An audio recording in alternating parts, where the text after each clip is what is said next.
د دې رکوع د مخکې رکوع سره ربط او مناسبت دا دی. په مخکې رکوع کې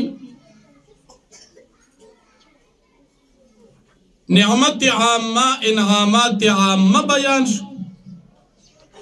چې د آدم علیه السلام وجود دی چې د ټول انسانانو د پاره عام نعمت.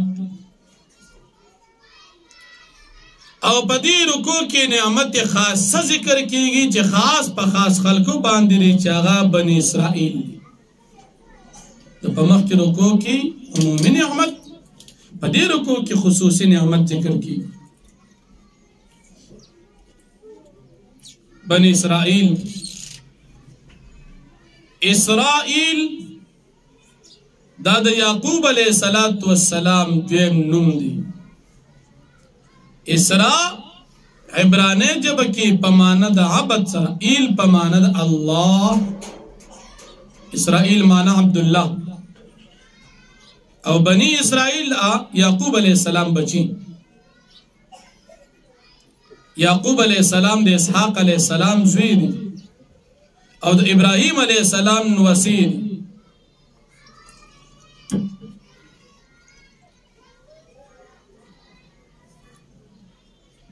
یعقوب علیہ السلام 12 زامنو،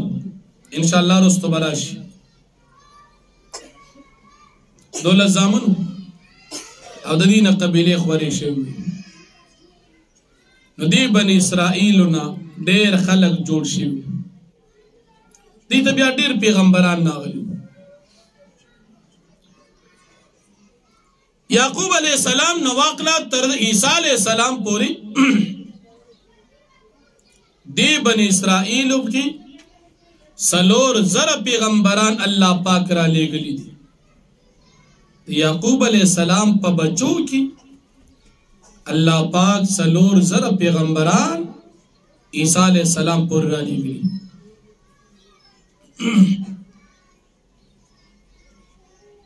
او پدی باندې اللہ رب العالمین ډیر جات انعامات کړي. په دې رکوع کې با په بنی اسرائیل باندې انعامات اجمالاً بیان شي مختصراً،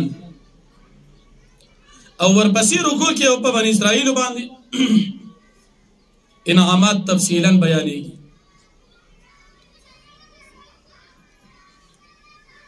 اجمالاً الله پاک دې ته فرمایي چې په تاسو ګور نعمتونه مې کړي هغه یاد کړئ. کوم نعمتونه؟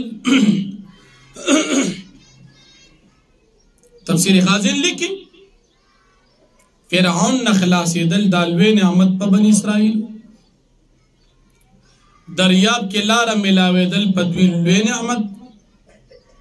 دید دشمن فرعون غرقی دل لوی نعمت،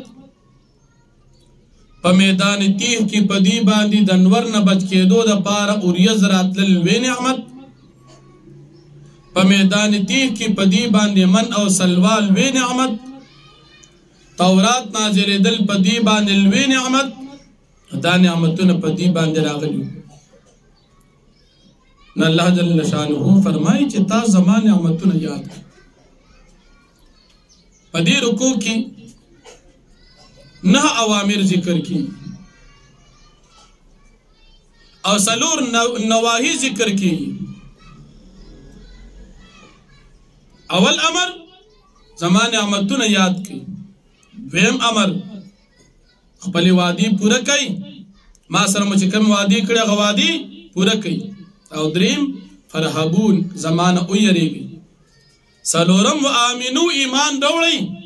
په قرآن باندې. او پنځم وإیای فتقون زمانه او یریږي. شپږم امر اقیموا الصلاة منځ کوئ. اووم امر آتوا الزکاة زکات ورکئ. او اتم امر ورکعو مع الراکین رکوع کوونکو سر رکوع کوي.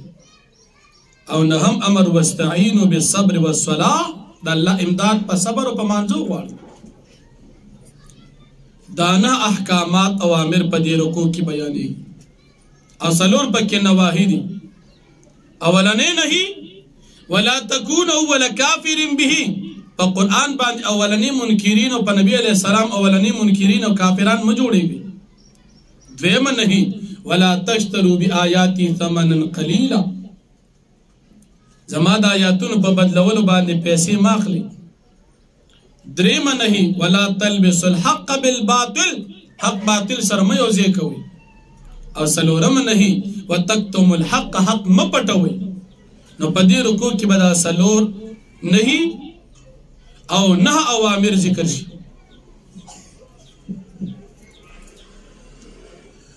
نو مختصرا دی تویلی شي تاسو نعمتونه یاد کړئ الله نعمتونه را یاد کړئ څومره نعمتونه در باندې کړي دي نو چې نعمتونه یاد کړئ د الله تابعداري شروع کړئ تاسو وعده کړی وه د خپل پیغمبر سره د موسی علیه السلام سره تاسو وعده کړی وه چې د آخر زمانه پیغمبر چې راشي منګه به منو هغه وعده پوره کړي الله پاک به تاسو باندې نعمتونه نازل کی جنت بدر کی تاسو به الله پاک خپل وعده پوره کی سازو گناهونه به معاف کی بل قرآن کریم نازل شو دا ستاسو کتابونو تورات انجیل زبور داغي تصدیق کی په تورات انجیل زبور کې چې کوم احکامات دي عقیده توحید عقیده رسالت اخبار د غیب هغه واقعات اخبار د غیب توحید رسالت هغه عقاید په قران کې دي دا اومنه او بل په اهل کتابو کې اولنی منکرین په نبی علیہ السلام باندې ما جوړیږي ایمان وروړي بل د دې اهل کتابو يهوديانو عادت خبيثه ده چې د نبی کریم صلی الله علیه وسلم صفاتونه به پټول دې کې جمله راځي په دې لګزان کوي ولا تشتروا بیااتی ثمنا قلیلا دنن تقریبا الله مې دې خطا کیو شپږو کال وړاندې غالبا 17 کې یو سړی پیدا شو وي دا خلک چې په امامته کمې پیسې اخلي دا حرام دي وې دا ناروا کار کوي حضرت مفتی صاحب په حکم باندې منګ لاړو هغه سړی سره کېناستو چې هلکه ناروا دي راشه موږ دلیل وښایه هغه پکې دا آیت وي ولا تشتروا بآیاتی ثمنا قلیلا وې د دې مطلب دا چې امامت کوي نو په هغې به تنخواه نه اخلي موږ د الله بنده لږ وګوره ترجمه غلطه کې دا د پنځپیریانو سړی و او د هغې نه بعد بیا مسلمینو ته اوړېدلی و دا د مسلمینو عقیده ده چې دیني عبادات کې نو په هغې باندې به تنخواه نه اخلي بیا خو الحمدلله ډېر ښه بحث وسره د الله پاک فضل و کم ځای کې چې دې سړي درس شروع کړی و تقریبا 15-16 کسانې د جماعت د جمع نه بند کړي و چې هغوی وي د موږ دا امام صاحب تنخواه اخلي دا خو ناروا کار کوي لهذا مونځ ورپسې نه کېږي او د الله رب العالمین په فضل موږ ورسره یو 2 غنټې خوشا مجلس وکړو او چې سړی ډېر زیات ګیر شو نو الحمدلله خپل رور پې راباندې کې او د ترجو خې وټکو چې تا نوې نوې مسلې شروع کړي د خلکو ته خوې چې تنخواه کم امام علي هغه پسې مونږ نه کړي اوس دوی ته نه شي ویلی اوس دلیل نه شي ویلی نو خې وټکو هغه چې سړی روک شوي تر ننه لا روک دی الحمدلله دا آیت سم دی خو دا ترجمه دی سړي غلطه کول اسې زه تاسو ته چار چانه به سبق نه وایي ور آیت اغوی ولا تشتروا بیااتی ثمنا قلیلا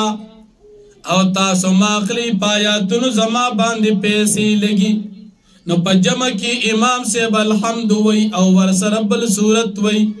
نو دی چې په امامته باندې دا پیسې اخلي دا په قرآن پیسې دی قرآن کې وی ماخلی څنګه مزیدار خبره پکې ځان لره وست مطلب څه دی او وی سو مطلب دا دی چې د کافرانو به د نبی علیہ السلام صفتونه پټول او په هغې پیسې اخیستې لکه مثال د یهودیانو غټ ملا صاحب د هغه نوم کعب بن اشرف یهودي هغه به داسې چل کو په تورات کې د نبی کریم صلی الله علیه وسلم صفاتو چې د آخر زمانه د پیغمبر علامې بسوي لکه مثال یو نخ د نبی علیہ السلام د آخر زمانه د پیغمبر داوا چې داغه به تک تور سترګې وي چې بغیر رنجو بم توري وي او خيسته بوي نو دې د يهوديانو مولا تورات کتاب را واغښتو هغه بدل کړ پکې وې د آخر زمانه چې کوم پیغمبر راځي نو داغه بستر کې شنی وي ګورا سو سترګې به توري وي دپا کې سو لیکل سترګې به شنی وي ها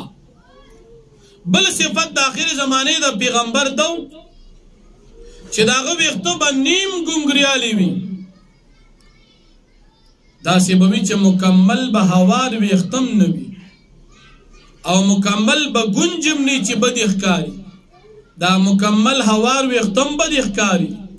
او مکمل ګونجم دا خستن ښکاری بد ښکاری د آخر زمانه د پیغمبر وخت پر دی په درمیان کې وي خسته بخکاری دیم یهودیانو دی مولا پکې علامه بدل کړه د آخر زمانه د پیغمبر وخت به بالکل سیده وي نو ګوره خبره بدل کړه بل د آخر زمانه د پیغمبر علامه بل داوا چې هغه به د قد نه داسې وي درمیانه به وي ډیر لوړ بم نه چې بد ښکاری او ډیر ټټ او لنډې بم نه ټټکې بم نه چې بد ښکاری ګورا دی په کې څه ولیکل وې د آخر زمانه چې کوم پیغمبر راځي هغه بلندې وي او نه قد به کمی نو ګوره دا سيزونه بدل کړل او چې کوم مالدار خانان خلکو ناغي ولا پیسې ورکي نو ګوره په دې کې د يهوديانو دی مولا د الله په کتاب په تورات کې خبره د ځان نه اولی کړي سمې خبرې پکې بدل کړي او باغی پیسې واخستې نو ګوره خبره د قرآن بدلول د تورات بدلول او باغی پیسې اخستل هغه ولا تشترو دي او دې سړی سوي د پنځپیرانو دی مولا سوي امامت باندې پیسې ماخلی د چرګي بچیا تو ګوره چې دی کې د امامت دا مسله د کمزې نه وروتلا چې په امامت باندې پیسې ماخلی په دنیا کې دا سي عالم را تو خایا چې امامت کې او تنخواه ناخلی په دنیا کې د کعبه امام اغم تنخواه اخلی او ډیر اخلی په دنیا کې د پیغمبر علیہ السلام د جماعت امام تنخواه اخلی او خډیر اخلی په دنیا کې څومره دین عبادت کیږي د مسلمانانو په ملکونو کې عبادتونو باندې مسلمانان پیسې اخلی لکه مثال د مسلمانانو د ملک بادشاہ دی چې د ملک خدمت کوي اغم تنخواه اخلی حالان کې د مسلمانانو د ملک د عبادت د خدمت کول عبادت ته او تنخواه اخیستل په عبادت شو د مسلمانانو د ملکونو د فوج مشران ټول تنخواه اخلي د مسلمانانو د فوج خدمت د عبادت تی او تنخواه په عبادت شو د مسلمانانو قاضیان او ججیان تنخواهګان اخلي حالان کې جج او د عدالت کی فیصله د شریعت مطابق کول د عبادت تی تنخواه په اخلي مجاهدین جهاد کی د کافرانو سره او غنیمت چې ملو شي نو دا مجاهدین یا واخلي نو دا غنیمت حاصل کو په جهاد باندې نو په جهاد باندې پیسې واخیستلی نو د چرګي بچیا ستا امام صاحب دغه لسپنزل لکشل زر روپو تاړول د غل بچیا بیا وایا چې دا څومره مسلمانانو ملکونو کې بادشاہان دي دا ټول حرام تنخالي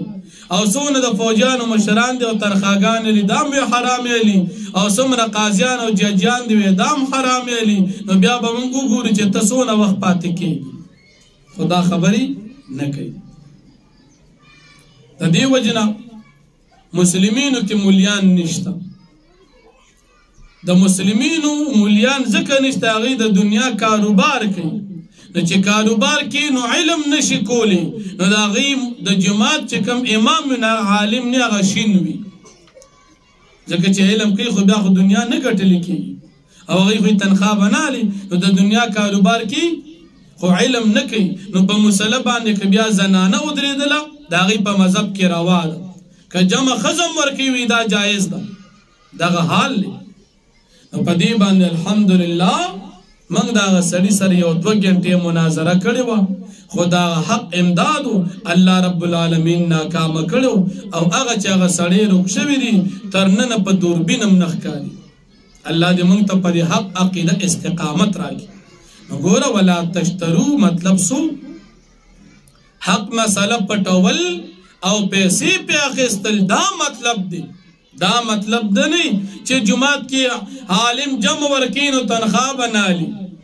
قاری ماشومانو ته درس کړي نو تنخواه بنالي د مسلمانانو حکمران دي تنخواه بنالي د مسلمانانو د مجاهدینو مشر دي تنخواه بنالي دا مراد یې بالکل نه دي او چې څوک دا مطلب دی دا په قرآن دروغ وي مسلمانانو عالمان به تنخواهګانې اخلي ولې به نه اخلي عالم به څه خوري خوري به خوري نو خوري یو ټیم به خوري ټول عمر خوري نه خوري کی او که خورم خوري نو چې تنه به وروړي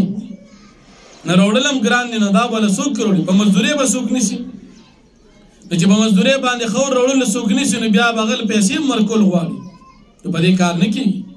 عالم به تنخواه اخلي خو مزیدار باندې پکار دا علما غټ غټ تنخواهګانې واخلي چې دیني خدمت ته متوجي وي او چې د عالم تنخواه کم وي او عالم غریب وي نو سبا به هغه خامخا خپل د دنیا اسبابو د وجې فکرمن وي نو هغه بیا دیني خدمت کې کمزوري راځي او که عالم سره پیسې ډېرې وي او کار یې برابر وي نو بیا به دیني خدمت ته ښه متوجي وي دیني خدمت به په شوق کولی شي ځکه د دنیا اسبابو مسله ورسره نه او علما ټول دنیا کې تنخواه لي داسې عالمان نشته چې تنخواه نه لي خو یا به تنخواه اخلي یا به کاروبار کوي نو که کاروبار کوي امامت پاتې کېږي علم پاتې کېږي مدرسه پاتې کېږي قرآن پاتې کېږي او که تنخواه نه لي دنیا اسبابو ته محتاج دي خامخا به قوم تنخواه ورکړي مجبور دي دنیا کار که نه کوي نو خامخا به په دې دیني خدمت باندې پیسې اخلي او دا مسله ده بالکل اخیستې شي خو په اسلامي حکومت کې مسلمانانو بادشاه حکومت بیت المال ورکوي او که د مسلمانانو حکومت داسې لکه نه سبا زمونږ ده چې هر سړي راځي خزانه کور ته وړي او د دیني مدرسې او د جومات دپاره د عالم او طالب دپاره پاکستاني نو قوم به خامخا پیسې ورکوي بل نن سبا پکار دا ده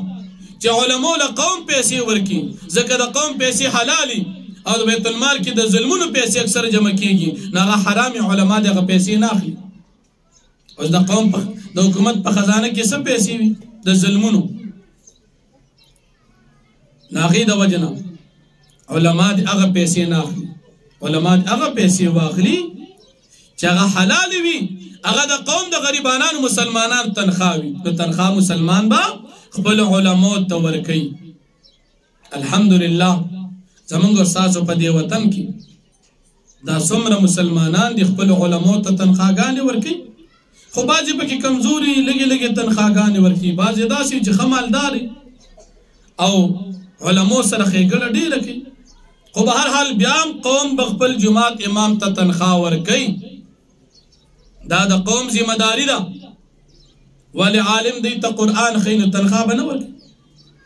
عالم ولا جمع ورکوي نو تنخواه به نه ورکوي عالم ولا بچو ته سبق ښیي نو تنخواه به نه ورکوي عالم ولا نکاح تړي تنخواه به نه ورکوي عالم ولا جنازه کې تنخواه به نه ورکوي عالم ولا تر دین ټولې مسالې ښیي نو تنخواه به نه ورکوي عالم ولا د اختر مونځ کې تنخواه به نه ورکوي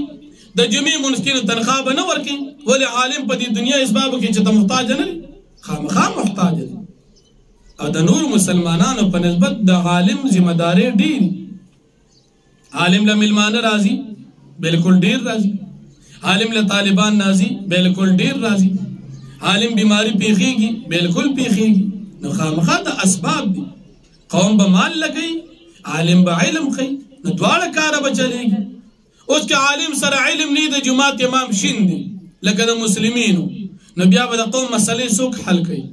نو مجبور دي چې په مسله باندې عالم ودرېږي قوم ته مسلې حل کوي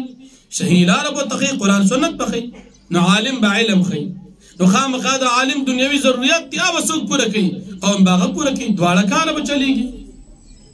د عالم او د مقتدی مثال د ټانګې د دوه پلونو دي که مقتدی ني عالم خدمت چاته وکي او که عالم ني نو مقتدی د خدمت دین څوک خي نو په جماعت کې په مدرسه کې عالم بم خدمت کوي قوم بم خدمت کوي عالم به خدمت دینی کوي او قوم به خدمت دنیوي کوي دواړه کار به چلیږي الله پاک دې رحم وکړي موږ مسلمانانو خصوصا زموږ استاد په دې وطن کې د علماء د دې مدرسو د جماعتونو برکت دی ابل اوس په ترکی کې زلزلہ راغلی و یو سړی د ترکی د جماعت نه ویډیو کوي التباقه د ګرځي جماعت دی یو ځای پکې عالم لګیا دی درس کوي بل ځای پکې خلک لګیا دي منځونه کوي او بل ځای پکې بربنډې ښځې ګرځي جماعت کې هلته ځان له ویډیوګانې کوي دا برکت دلته زمونږ استاد په دې وطن کې د علماو دي چې جماعتونه په عباداتو آباد دي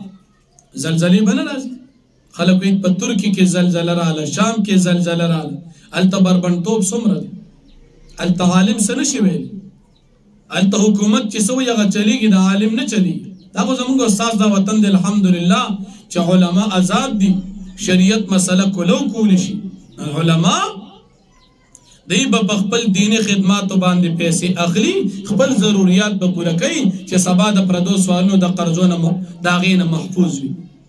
البته مړی وشو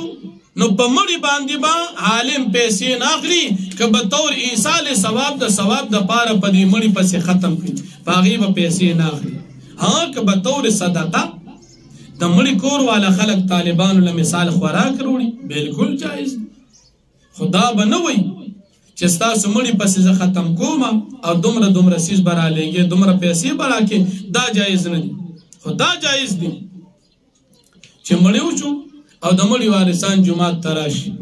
د جومات عالم او قاري صاحب ته ووایي په دې ماشومان راته ختم وکړه زه به دې ماشومان له خورده راوړم نو ګوره هغه مالي صدقه وکړه او جومات طالبانو ولا ختم وکړو خو بغیر د شرط ورته دی جومات امام او عالم او قاري ختم وکړو نو شرعاً دا جایز دی په دې کې څه مسله نشته بیا نو الله جل شانو فرمایي چې تاسو صحیح مسله مه بدلوئ چې باغې باندې تاسو پیسې واخلي لکه یهودیان د ځان لیکل پکې مه کوئ حق او باطل مه ګډوډوئ لکه یهودیانو به دا ګډوډول تورات کې به تحریف بل الله رب العالمین فرمایي چې تاسو خپلم نیکی کوئ بل تم د نیکی حکم کوئ داسې مه کوئ چې خلکو ته حکم د نیکی کوئ او خپله بې عمل نه کوئ یهودیانو مولیانو بعضې خلک په هغې کې مسلمانان شو یهودیانو به د خپلو مسلمانانو خلکو ته وایي چې بالکل دا پیغمبر علیه السلام رښتونی دی او خبرې منئ او په خپله بې ایمان نه روڼ الله آیت نازل کړ اتأمرون الناس بالبر بیا الله جل شانو فرمایي چې تاسو زمان امداد غواړئ په صبر باندې په مونځ باندې صبر څه ته وایي حبس النفس علی ما تکرهو یا حبس النفس علی ما تشتهی یو څیز نفس غواړي او ته د ځان بچ لکه زموږ د مسلمانانو زنانه د هغې نفس غواړي سره بازار کې یو چکر ووامه لیکن دې ځان بچ کړه د الله نه یریږي بازار ته نه ځي یا مسلمانانو زنانه ده د هغې نفس غواړي چې زه د یونیورسټۍ کې داخله والم دی بې پردګۍ کې وخت تېر کړم لیکن دې د الله نه یریږي دې د هغې نه ځان وساتو دا صبر عن المعصیت دی او دیم صبر علی الطاعت دی مسلمان زړه غواړي چې زه روژه ماته کړم لیکن دې بیا هم په روژه باندې برقرار پاتې کېږي د الله نه یریږي نو دا حبس النفس علی ما تکرهو دې ته وایي صبر علی الطاعت او بل صبر علی المصیبت اللہ پاک پہ تکلیف راوستو نو نفس وی چخی چخی ہوا لیکن دا بندد اللہ نے یریگی و چخی نوئی تا اللہ رب العالمین نا فرمانی نکئی دا دی وجنا خپل غم پا خاموشی سر برداشت او تیر کی دی توی صبر علی المصیبت. نو صبر درے قسمش صبر عن المعصیت صبر علی الطاعت او دریم دے صبر علی المصیبت. دریوال اقسام دا صبر دا چی سو کئی اللہ پاک بے امداد کئی. اللہ پاک فرمائی چی تاس امداد زمان غواری پا صبر و پا منزبان او بیا فرمائی دا منز گران دی مگر پا نیکان خلق.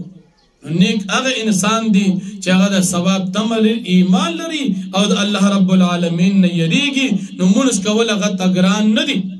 یو سڑی کی ایمان نشتا دا اللہ یرب پکی نشتا دا اللہ نے دا ثواب تم پکی نشتا اگر تا منس کول گران دی. اللہ دے من اوتاسی کی خپل یرا دا ثواب تم او عاجزی پیدا کی. نو فرمائی یا بنی اسرائیل اذکرو اے اولاد دا یعقوب علیہ السلام تاسو یاد کی نعمت یلتی زم آغا نعمت انعمتو علیکم چما کردی پتاسو باندی وَأَوْفُوا بِعَهْدِي أُوفِ بِعَهْدِكُمْ او تاسو پورا کئی بعہدی زما سر وعدہ اوفی بعہدکم زبا تاسو سرخ پل وعدہ پورا کم تاسو وعدہ پورا کئی بدی پیغمبر علیہ السلام بان ایمان روڑی دا قرآن امانی زبا پورا کم تاسو سر وعدہ تاسو گناہو نبا معاف کم جنت تب تاسو علیگم وَإِيَّايَ فَرْحَبُونَ او خاص زمانہ تاسو یری گئی وادی مماتوی وَآمِنُوا بِمَا أَنزَلْتُ او تاسی ایمان نوڑی پا کتاب بانی جما نازل کردی چدا قرآن دی مصدقاً تصدیق کون کی دی لما دا احکامات ماکم چی تاسو سرکم کتاب تورات دی وَلَا تَكُونُوا أَوَّلَ كَافِرٍ بِهِ او تاسو مکی گئی یہودیان اولنی انکار کہ ان کی دا دی قرآن و پیغمبر علیہ السلام نا پہل کتابوں کی وَلَا تَشْتَرُوا بِآيَاتِي ثَمَنًا قَلِيلًا او تاسو ماخلی پا بدلولو دا یاتون زما قیمت کم وَإِيَّايَ فَاتَّقُونَ او خاص زمانہ تاسو یریگ اے یہودیانو ملیانو وَلَا تَلْبِسُ الْحَقَّ او تاسو مگڑ وٹ کوئے حق لرا دا تورات صحیح مسئلے لرا بالباطلی پا باطل سر دا زان نلکلو سرا وَتَكْتُمُ الْحَقَّ او تاسو مپٹوئے حق دا نبی علیہ السلام صفتنا وَأَنْتُمْ تَعْلَمُونَ و حال داری چا تاسو خپی گے پدیخ پل جرم باندی وَأَقِيمُ الصَّلَاةَ او تاسو قائم کے منز وَآتُ الزَّكَاةَ ورکی زکاة قائم اول دا مانزو پر ادا کول دی دا فرائض و واجبات و سنت و مستحبات و سر پخپل وقت باندی وآتو الزکاة ورکی زکاة پخپل وقت باندی پورا ورکعو مع الراکعین او تاسو رکو کئی دا رکو کن کو سرا یعنی دا جمع سر منستاسو کئی اتامرون الناس بالبر آیا تاسو حکم کوئی خلق تدنے کئی وَتَنْسَوْنَ أَنفُسَكُمْ او تاسو ہی رویخ پلزاننا وَانْتُمْ تَتْلُونَ الْكِتَابَ او حال داری چه تاسو للی کتاب تورات چه پاگی کی دا نبی علیہ السلام صفتون تاسو پلا گو رئی افلا تاقلون تاسو حقا نلری وَاسْتَعِينُوا بِالصَّبْرِ وَالصَّلَاةِ او تاسی امدادو غواری پا صبر او پا مان زبان دی وَإِنَّهَا لَكَبِيرَةٌ إِلَّا عَلَى الْخَاشِعِينَ او یقیناً دامن خامقا گران دی مگر پاجزی کو ان کو باندے گران ندی الَّذِينَ يَظُنُّونَ آجزی کو ان کیا کسان دی چیز دی یقین دی انہم ملاقو ربیم چی یقیناً دی با ملاقات کوئی دخ پل لب سر پاخرت کی وَأَنَّهُمْ إِلَيْهِ راجعون او یقیناً دی بخ پل لب تو واپس کی دن کی دی یا بنی اسرائیل اذکروا نعمتی اللتی انعمت علیکم مکہ رکو کی تو بنی اسرائیل انعامات اجمالا بیان شو اوس په دې رکوع کې په بني اسرائیل باندې چې کوم انعامات شوي دا تفصیلا ذکر کړي. الله جل شانه بني اسرائیل ته په خپل دور خلکو باندې فضیلت ورکړو. نو په دې کې لفظ راځي علی العالمین، نو عالمین نه مراد د خپل دور عالم دی. په دې کې زمونږ استاد په دې وطن کې او بيدینا چې هغه ظاهرا مذهبي سکالر دی لیکن حقیقتا ملحد دی. دا غنوم دی ډاکټر جاوید احمد غامدی. هغه وای د بنی اسرائیل فضیلت د ټول دنیا په خلکو دی. دا جاهل غلط وای. علی العالمین نه مراد د خپل دور خلکو، ځکه دا بنی اسرائیل يهوديان دا بغیر المغضوبی سره ذکر شو او بنی اسرائیل عیسیان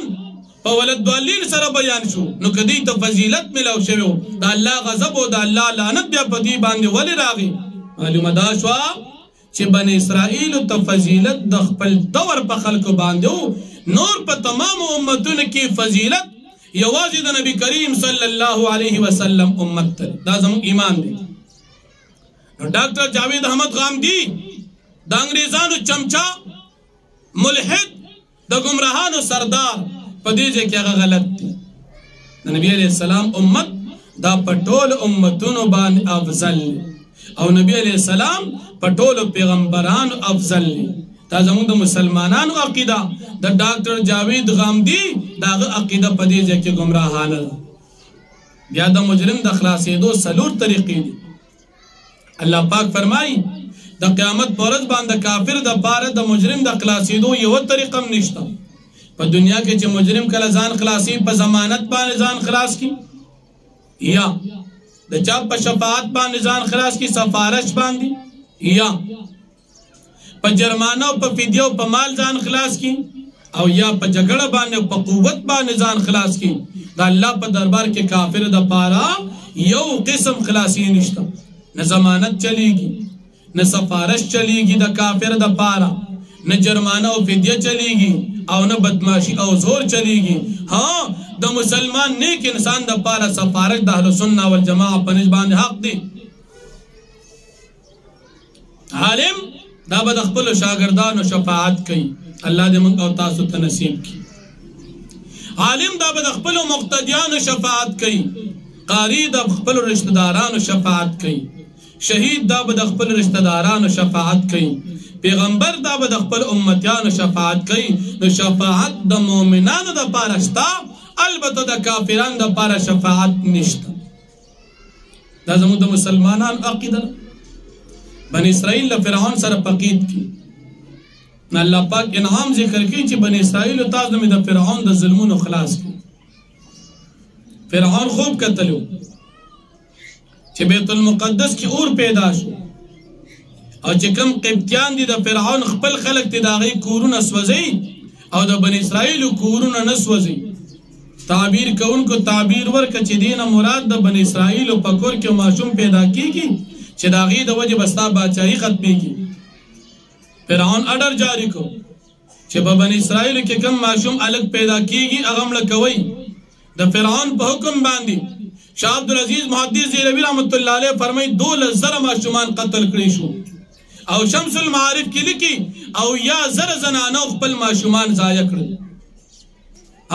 او د یو قول مطابق او یا زر معصومان قتل شو او 90,000 زنانو خپل حملونه ضایع کړل چې زموږ معصومان فرعونیان قتل کړي دا غي د وجه خپل حمل ضایع کړ. فرعون د دې ظلم په دغه وخت باندې د الله رب العالمین د قدرت کرشمه موسی علیہ السلام الله پاک پیدا کو. چې موسی علیہ السلام پیدا شو د دمور دی په صندوق کې واچو او صندوق په دریاب کې خوشی کو. هغه دریاب رسیدلو د فرعون کور ته. نوکرانو صندوق رونیو. بیبي آسیه رضی الله عنها د فرعون بیبي مسلمانه و چې هغه ته کله صندوق یوړل شو هغه دا قصه معصوم دي. فرعون دا معصوم چوکته فرعون به مړ بیکو. دی بیبي آسیه رضی الله عنها وی چې نه معصوم دي زمون بسوي شي نه مړ کو. یو ورځ فرعون سره د فرعون له ګیرې ته لاس واچو په ګیله کې ملغلرې پیللې دي ورته غوسه شو هغې ورته دا ماشوم دي فرعون وی زه امتحان لم په یو پلیټ کې ملغلرې کېښودلې او په بل پلیټ کې سکروټې کېښودلې موسی علیه السلام یې پرېښودو موسی علیه السلام په خړپوس ورغی او هغه سکروټې په لاس باندې راواغېښتې د هغې د وجې نه یې ګوتې اوس وځېدي د فرعون تکبر راکم شو او هغه وی چې یو ټیک ته ماشوم دی نه پوهېږي د پیو مسله راله موسی علیه السلام مور د موسی علیه السلام خور صندوق پسې که چې ته لاړه شه صندوق ته ګوره چرته ځي زنانې راجمع کې فرعون ماشوم ته پیسو ورکوي ټولو زنانو پې ورکول موسی علیه السلام پې نه اخلي اخر دې ماشومې د موسی علیه السلام خور وي چې ماته یو کور معلوم د هغې بزرګه زنانه د چا کره نه ځي هغې له بې بوزو که چېرې د هغې نه یې پې واخیستل خپلې کور ته یې راوستو موسی علیه السلام د خپلې مور سینه واخیستله فرعون اډر جاری که تنخواه ورکوي دی ماشوم ته پیدا زنانه ورکوي الله رب العالمین موسی علیه السلام خپلې مور ته ورکوي په دې طریقې سره موسی علیه السلام لیکېږي په دې وخت یو سړی پیدا شو د هغه نوم د موسی ابن مظفر یا د یو قول مطابق موسی ابن ظفر چې هغه مشهور دی په سامري سره هغه په دغه وخت کې پیدا شو مور دې په غره کې وغورځو چې غره کې وغورځو هلته الله رب العالمین جبریل السلام مقرر کو چې دې ماشوم ته پې اوړه د پې انتظام بیا کو سامري لوی کېږي په کوم ځای به د جبریل السلام د از د قدم قور راتله هغه خوره به یې ځان سره ایښودله خوره یې ځان سره که تر دې چې سامري غټ شو راغی موسی علیه السلام د فرعون په کور کې غټ شو الله رب العالمین موسی علیه السلام په لاس باندې بعضې کارونه ښکاره کړل موسی علیه السلام یو ورځ د غرمې په ټیم کې بهر راوتي دوه کسانو جګړه ده یو د فرعون سره دی بل د بن اسرائیلو فرعوني ظالم هغه څوک ورکه مړ شو په سبا چې بیا راووت دغه بن اسرائیلي د بل سړي سره جګړه ده بن اسرائیل دې خنن ما مړ کې د دې د وجه موسی علیه السلام ښکاره شو چې پرونی سړی د مړ کړو موسی علیه السلام لاړ شعیب علیه السلام سره شعیب علیه السلام واقعه به انشاءالله رستو په سورې قصص کې راشي موسی علیه السلام ته چې کله نبوت میلو شو د موسی علیه السلام د برکت الله رب العالمین فرعونیان هلاک کړل بن اسرائیل ته نجات میلو شو موسی علیه السلام ته الله پاک حکم وکړو چې لسم د محرم الحرام د عاشورې ورځ ده په دې ورځ باندې بن اسرائیل ځان سره که په دریاب باندې پورې وځه چې په دریاب باندې پورې وځي موسی علیه السلام سره خپل قوم بن اسرائیل دي په دې وخت کې سهار ټیم شو فرعونیان وکتل ټول بن اسرائیل نشته فرعون سره د خپل لوی لښکر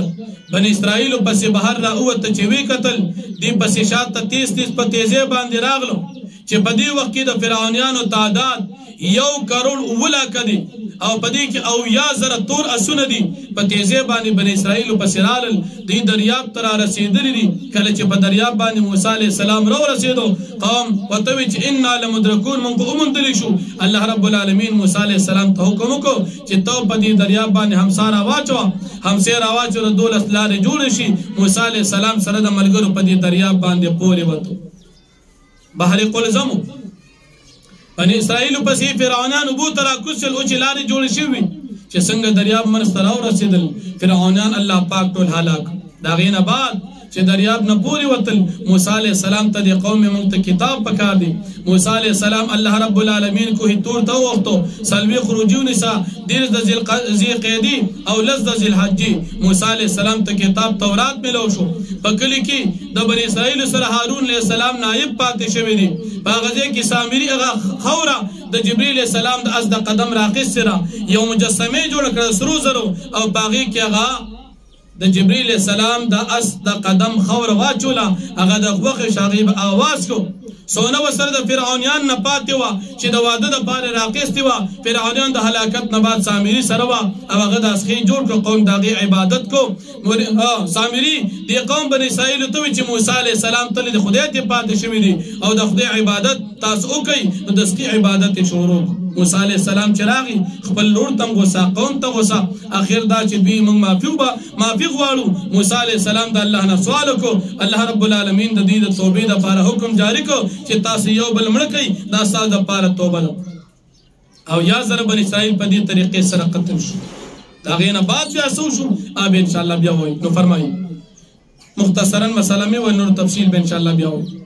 یا بنی اسرائیل اذکروا اے اولاد یعقوب علیہ السلام تاسیا کی نعمت اللتی زما نعمت انعمت علیکم چما کڑی پتا سو باندې وانی فضلتکم علی العالمین یقینا ما فضیلت درکړی تاسو د خپل دور په خلکو باندې واتقوا تاسو یریږئ یوما د عذاب د ورځې نه لا تجزی نفس چې ذمہ دار نشي جوړې دي یو نفس عن نفس د بل چا نشي اندسسی ولا يقبل منها شفاعة او نبشي قبل ولد نفس كافر نسفارش ولا يؤخذ من عدل او نبشي خسل د كافر نفيديا ولا هم ينصرون هم نبدي امداد وکړي وإذ نجيناكم من آل فرعون یا تاوه چې موږ نجات درکړ تاسو د فرعونیانو نه د فرعون نوم مصعب ابن ولید ابن ریان دی یسومونکم چې د بر سوال تاسو ته سوال عذاب بد عذابنا یذبحون ابناکم چې ذبح کول به تاسو الکان ويستحيون نساکم جندې به په خپل خودي تاسو لوريانی او فی ذالکم پدې تکلیف کې یا پدې نجات کې بلا من ربکم عظیم ساز پر امتحان ډېر لوی دی رب تاسو طرفنا وی فرقنا بكم البحر او یادا وقت موجودا که پتا سو باندې بحر قلزم عاشوری ورځ لسم د محرم الحرام فانجیناکم پس موږ نجات درک تاسو ته واغرقنا آل فرعون هم غرق فرعونیان وانتم تنظرون حالدار چې تاسو دي تقتل وإذ وعدنا موسى 40 ليلة او یادا وقت موږ وعده وکړ موسی علیه السلام سره د سلويخ تشپو چې پدې کې سو می وصال او ک سلويخ روجي اونیسا دیرش د ذی قیدی د میاشتې ولس د ذل حج چې پاغي کې لسمه د ذل حج دغه تختر ورځ راځي ثم اتخذتم العجل من بعد بیا تاسو اونې وسخي په خدای باندې پس د موسی علیه السلام د کوی تور دتلونه وانتم ظالمون حال دار چې تاسو ظالمان وي ثم عفونا عنكم من بعد ذلك بیا موږ عفو کړ تاسو پس د دینه لعلکم تشکرون د پاره دي تاسو شکر وباسئ وإذا آتينا موسى الكتاب والفرقان لعلكم تعتدون او یاد کا چې موږ ورک موسی علیه السلام ته کتاب تورات او معجزات فرقان لعلكم تعتدون د پاره دي چې تاسو په هدایت باندې شئ وإذ قال موسى لقومي يا قومي او یاد کا چې موسی علیه السلام په قوم ته زما قومه انکم ظلمتم انفسکم یقینا تاسو ظلم کړی په خپل ځان باتخاذکم العجل پنیول د سخی په خدای باندې فتوبوا الى بارئکم پس تاسو توبه واضح خپل خالق ته فقتلوا پس خپل ځانونه تاسو قتل کړئ چاچی شرک کړی ذالکم خیر لکم من دبارکم دا ساز بنز باندې بهتر د پنځ د خالق تاسو فتاب علیکم صلی الله پاک برحمت نازل کی پتا سو باندې انه هو التواب الرحیم ذکر چې الله پاک بشکا توبه قبلون کې رحم کوونکې ذات دی واخر دعوانا الحمدلله رب العالمین